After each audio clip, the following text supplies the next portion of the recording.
नमस्कार। हाँ आज हम एक दिलचस्प वाक़ये पर बात करने वाले हैं। जी। डोनाल्ड ट्रंप ने हाल ही में मिशिगन में एक रैली की हम्म। और वहां उन्होंने कुछ ऐसा कहा जिस पर काफी चर्चा हो रही है। हाँ बिल्कुल। हमारे पास जो सामग्री है उसमें इस घटना, सोशल मीडिया पर जो बातें हुई और इसके जो राजनीतिक मायने हो सकते हैं उन सब का अच्छा विश्लेषण है। तो चलिए सीधे बात करते हैं कि हुआ क्या था। हाँ, तो ये मिशिगन की रैली थी। वो अपने समर्थकों से बात कर रहे थे और मतलब माहौल शायद थोड़ा हल्का करने के मूड में थे। अच्छा। तो उन्होंने कहा क्या? उन्होंने जिक्र किया कि कैसे कुछ खूबसूरत महिलाएं उनके पास आ रही हैं और कह रही हैं कि वो उन्हें ही वोट देंगी। ओके। और फिर? और फिर वो हंसे और कहा ये मेरे राजनीतिक करियर का अंत हो सकता है। हम्म। और वहां जो लोग थे उनका क्या रिएक्शन था, मतलब सूत्रों के हिसाब से? मिला जुला। कुछ लोग हंसे पर कई चेहरों पर वो अजीब सी मुस्कान, थोड़ी असहजता भी थी। समझ गया। और जाहिर है ये बात वहीं खत्म नहीं हुई होगी।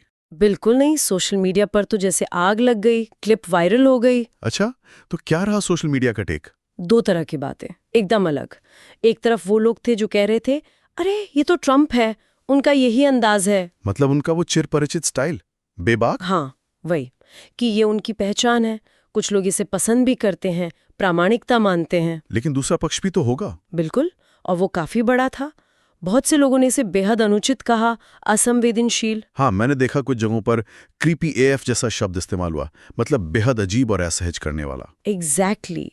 कई कमेंट्स थे कि भाई ये तो उनके अपने स्टैंडर्ड से भी अजीब है, या फिर माहौल तो देखो, कहाँ क्या बोल रहे हो। तो सिर्फ नाराजगी नहीं, एक तरह की हैरानी भी थी लोगों में। सही कहा। और यहीं से ये सवाल उठता है कि इसका उनके राजनीतिक भविष्य पर, उनके अभियान पर क्या असर पड़ेगा। इस पर क्या कहते हैं एक्सपर्ट्स? क्या ये नुकसानदेह है? देखिए, स्रोत इस पर एक मत नहीं है।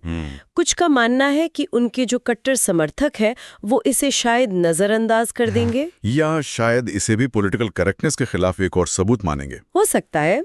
उनके लिए ये ट्रम्प के उसी व्यक्तित्व का हिस्सा है जिसने 2016 में उन्हें मदद की थी। वो नेता जो नियमों की परवाह नहीं करता। लेकिन इसका दूसरा पहलू, क्या संभावित नुकसान की बात भी हो रही है, खासकर उन वोटर्स के लिए जो किसी एक पार्टी से बंधे नहीं हैं? बिल्कुल। कई विश्लेषक, जैसा हमारे स्रोतों में है, वो इसी बात पर जोर दे रहे हैं कि ऐसी टिप्पणियां उन विवादों की लिस्ट में जुड़ जाती हैं जो स्विंग वोटर्स को उनसे दूर कर सकती हैं। वो वोटर्स जो नतीजों पर असर डालते हैं। हाँ, स्रोत बताते हैं कि खासकर उपनगरीय महिलाएं या वो नरमपंथी वोटर्स जो नेता के व्यवहार को भी देखते हैं, उन पर इसका नेगेटिव असर पड़ सकता है। तो मतलब ये सिर्फ एक मजाक नहीं था? क्या इससे किसी रणनीति का हिस्सा माना जा सकता है या बस एक चूक? इस पर भी देखिए अलग-अलग विचार हैं। कुछ स्रोत कहते हैं कि ये ट्रम्प की एक तरह की सोची समझी चाल है, मीडिया में बने रहना। चाहे वजह अच्छी हो या बुरी, बस चर्चा में रहो। बिल्कुल। लेकिन दूसरे स्रोत इसे एक गैर जरूरी चूक मानते हैं, जो दिखाता है कि वो कभी-कभी अपनी बातों के असर का अंदाजा नहीं लगा पाते। खासकर अब जब माहौल शायद 2016 से अलग है, मुद्दे, वोटर्स की सेंसिटिविटी। हाँ बिल्कुल, वो सब बदल सकता है। ये वाकई सोचने वाली बात है कि कैसे एक छोटा सा कमेंट इतनी सारे विश्लेषण खड़े कर देता है। तो अगर हम इन सब बातों को समेटे तो निचोड़ क्या निकलता है? निचोड़ शायद यही है कि चाहे ये मजाक हो, रणनीति हो या गलती, ये घटना फिर से यही दिखाती है कि डोनाल्ड ट्रंप खबरों में बने रहना जानते हैं।